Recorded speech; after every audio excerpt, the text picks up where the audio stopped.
imbere y'Imana mushobora byose, imbere y'abarundi bose bo bene igihugu, jewe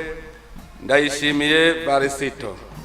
umukuru w'igihugu cy'u Burundi, ndarahiye ko ntazotirigana ku masezerano y'ubumwe bw'abarundi, kwibwirizwa shingiro rya Repubulika y'u Burundi n'ayandi mabwirizwa, kandi ndemeye ko nzoharanira ntiziganya ineza y'u Burundi n'abarundi, nkubahiriza ubumwe bw'abarundi,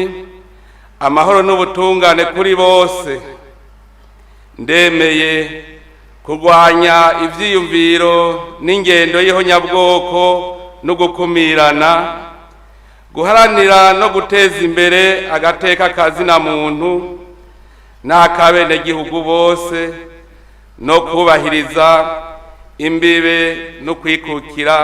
kwa Repubulika y'u Burundi.